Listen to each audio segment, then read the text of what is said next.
Good afternoon, everybody. Aubrey, you have set the standard very high. I hope I will not be kicked out, because I'm standing between the people in the traffic. And I'm going to be talking about research, and research is probably one of the boring things. My name is Jabu Mtsweni, and I'm from the CSIR, as you might have heard. And I will be not giving you solutions. One guy once said, the only trick to computer security, the only one, do not own a computer, do not switch it on, and don't use it. That's the only trick. So if you are looking for any other, sort of like a bullet, silver bullet, you won't find it in this presentation. But I think Aubrey covered quite a lot, on the connectedness, because that's what we are talking about. Okay, the picture is not that clear, but if you look at the Internet of Things, today you have people who are wearing wearables, as they call them. These things are sort of making us as people to be computers, so to speak. In other words, today, we as humans, we sort of communicate more with machines than we communicate with each other. And that makes us sort of like IP-enabled devices. So as human beings, we are actually hackable.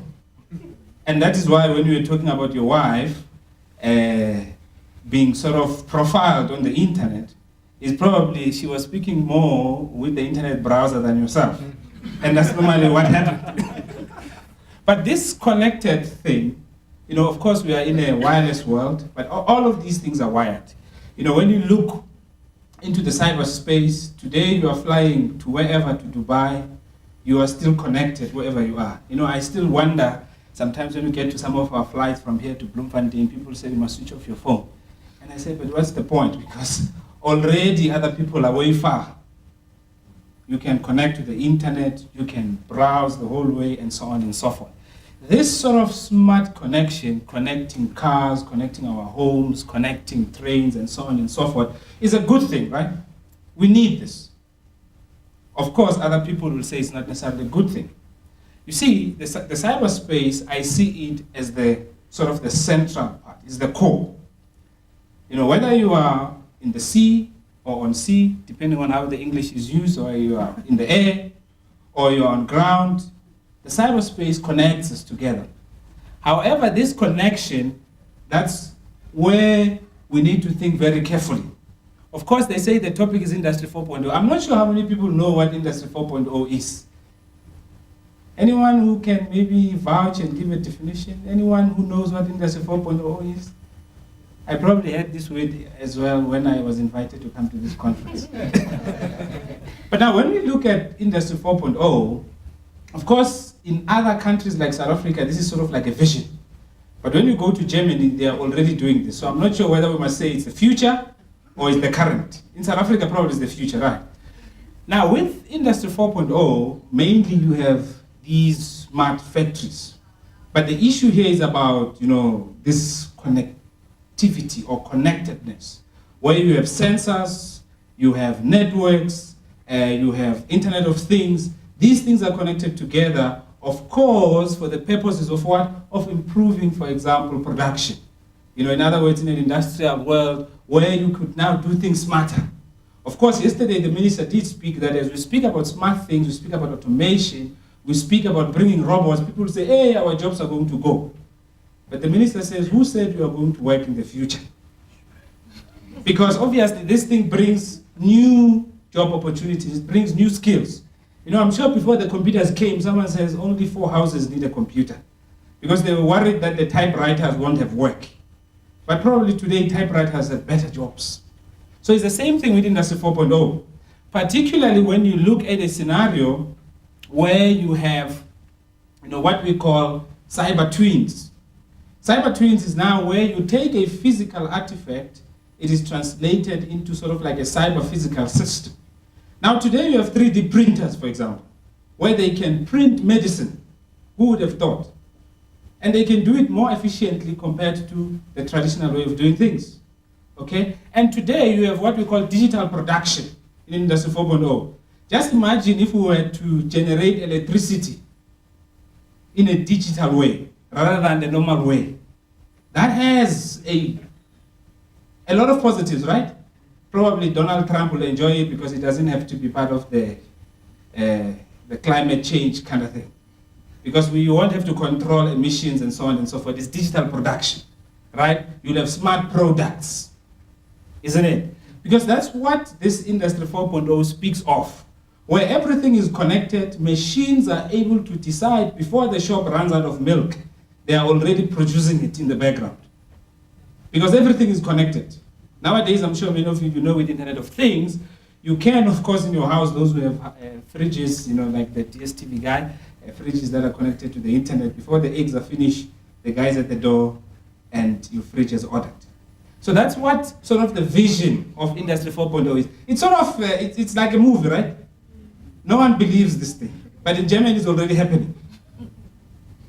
Probably in the next 10 years we will probably see it, right? But we have to prepare for it. But one thing for sure, there are elements of it on each and every day that we see. As I said, if you look at 3D printers, no one was believing that 3D printers are here to stay 4 years ago. But today, as I've mentioned, they are already talking about 3D printers, printing medicine, particularly for the rural areas where access to this is difficult. 3D printers are now printing your shoes, the toys for the kids, and so on and so forth. Technology, it's everywhere.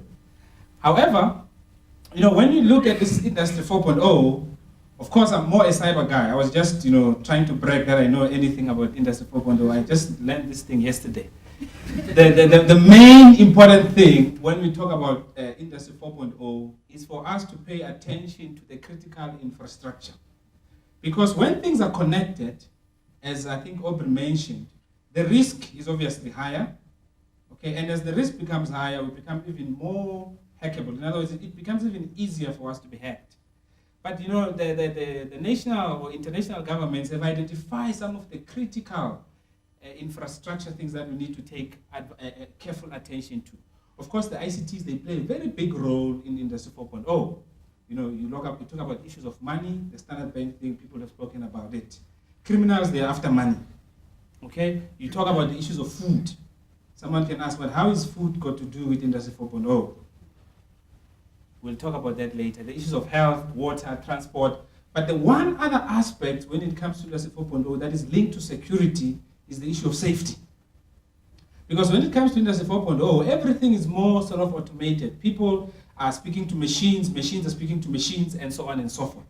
Now, the issue of safety becomes very critical because anything that goes wrong there, the entire society can actually be in trouble, especially because everything is connected. The benefits, of course, of this Industry 4.0 is that we are doing things smarter. Us as scientists, us as engineers, and businesses, we are able to collaborate, we are able to build nice things, as they call them, smart factories. We are able to do things smarter, efficiently. Of course, other people will be at risk of losing their jobs, but we are also creating new skills and new jobs. But the challenge is the risk surface or the attack surface becomes even wider. There's a study that I've read, the more software code we write, the more vulnerable we become. And since DOS, the vulnerabilities that are there in the world have continued to exponentially grow. Because by nature, human beings are not after secure code. They're after secure money. We want to get it out there, we want people to buy it and make the money. That's all that matters after all. Because a secure software does not necessarily bring food to the table. That's what other people will say. What could go wrong? In a Industry 4.0, there are a lot of things that could go wrong. I can spend the whole sermon on this, but I'll try not to do it. Both on the physical side and, of course, at the digital level. You talk about just the denial of service. The way people do denial of service today, it's like a strike. A strike, when people go on a strike on a march, that's a denial of service attack. Because the company loses money. When people are marching on the street, the company won't be able to produce. So in an Industry 4.0, you will now have a digital strike, denial of service. And it happens in the financial sector, where FNB, don't quote me, will attack Bank B, so that the customers from Bank B will come to FNB. I'm just picking on him because he's here. Now, from the CSIR, the mandate of the CSIR is so nice because we are more looking at the national interest, national security. And mostly what we have observed is this kind of like a table, if you look at it. The cyber security or the cyber insecurity thinking, where people, for example, think that one leg will solve the problem. People will invest in expensive technology, but technology on its own is not going to solve cybersecurity problems. Sometimes we might train people, but people on their own are not enough. There must be this tool that is standing. Because if one leg is broken, everything fails. 90% of the attacks that happen today, they are not because of bad technology, they're because of bad people. And sometimes maybe people who are not cyber savvy. That's normally what happens. As they were mentioning, people get teased by an advert that is sexual and then they click and then they're encrypted. Or then when you ask them what happened, they say, I don't know. It just happened. It just happened.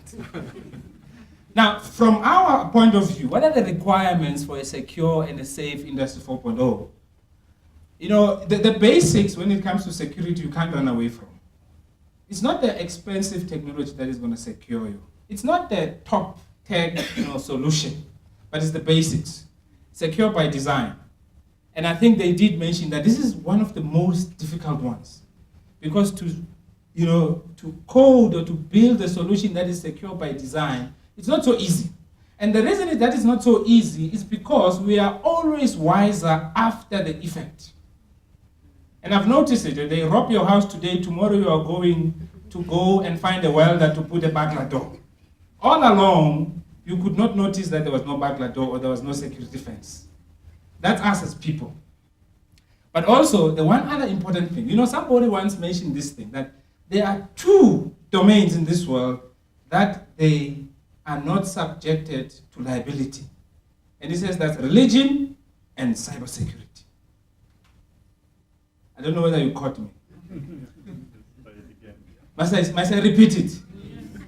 Two domains that when it comes to being liable for promising things that don't happen, there's two of them. Cybersecurity and religion. Let me pass. So what is very important is when you build systems, you must build systems that fail securely. When your system fails, it must not open the doors. It must rather close them so that people don't enter. But most of the cybersecurity tools that we have, immediately when they fail, they allow the catalyst to run. And there are many like that, talking about AVs, antivirus. What they don't know, they allow through. They don't block. They block only what they know. But also the second or the third part is more about situational awareness. In cybersecurity, one of the biggest challenges is that when you have been hacked, you don't know. That is why many people, when they were asking us been hacked, some of the people did not stand up. Mainly because they don't know. You see, if you go home today, you find the TV missing, you know that the criminals have been there. But on your phone, when the data has been stolen, when things have been breached, you don't know. 3 billion records. Anyone with a Yahoo account here? Breached. But when? 3 years ago. When do we know? Today. Interesting. The other things I'll just run now because of time, because I need to market the CSIR very quickly.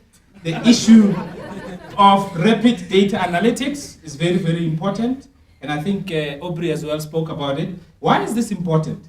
You see, there's a lot of data, there's a lot of sensors, we're collecting a lot of data each and every day. If we cannot make sense of this data at an instant, it is not useful.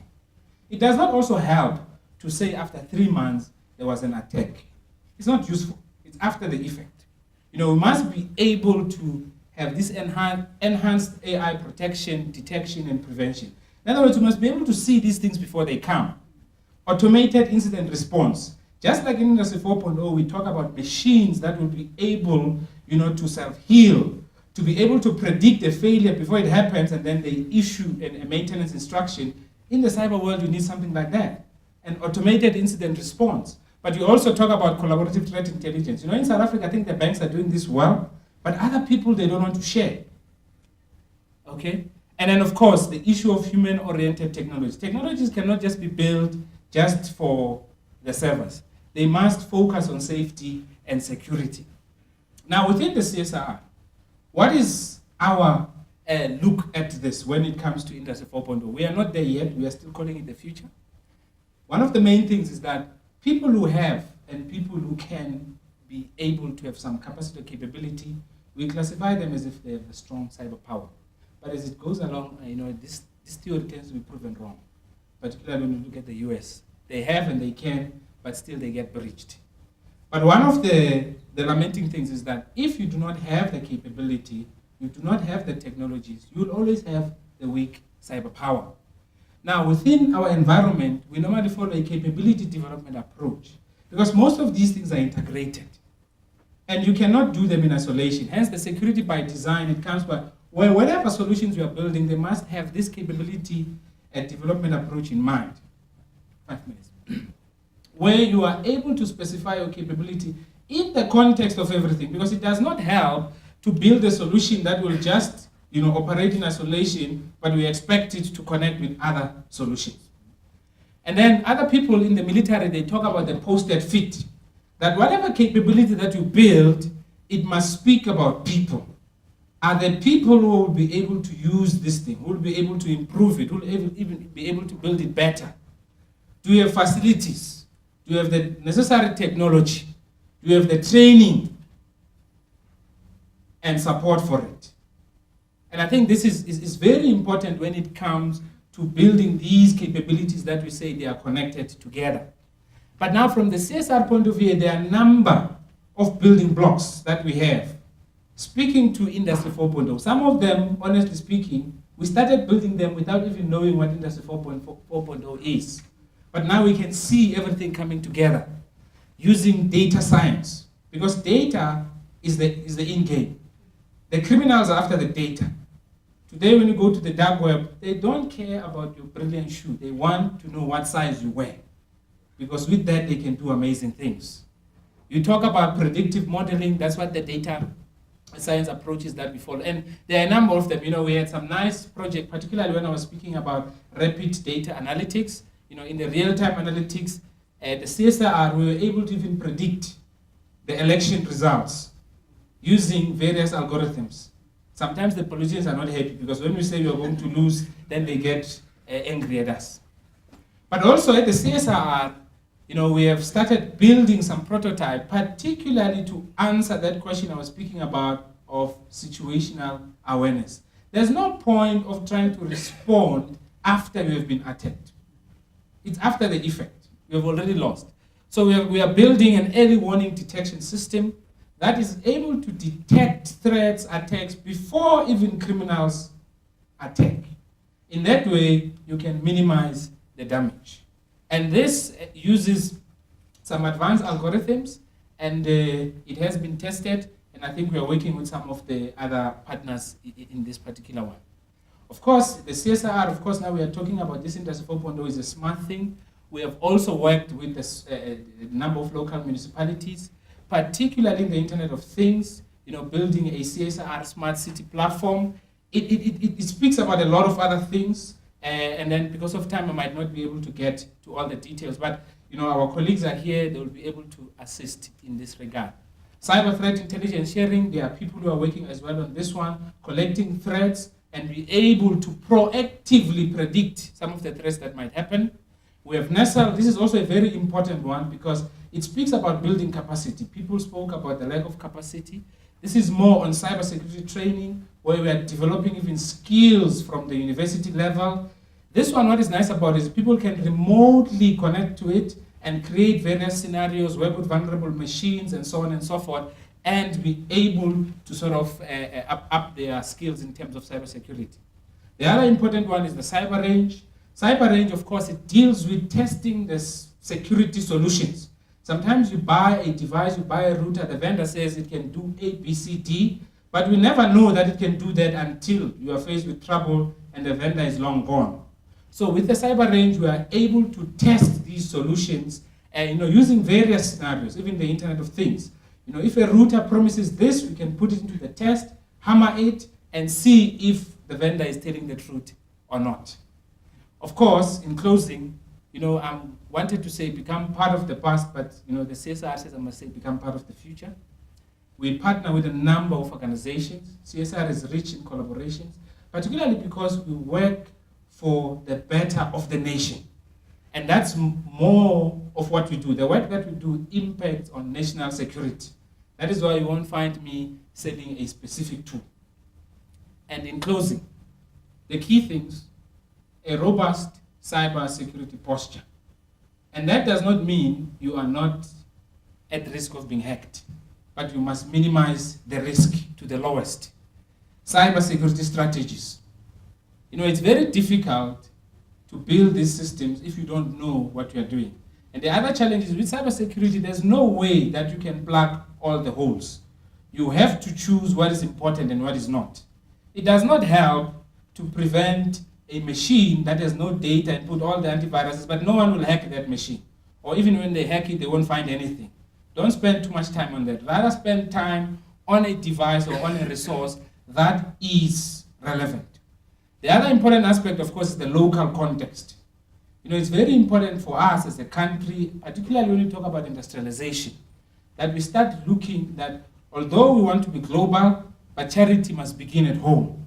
Hence, I think earlier they spoke about homegrown tools. Sharing of information amongst the partners is also very important, but above all, we need to be smart buyers and smart users. If I took too long, it was because I'm from the CSIR. Thank you.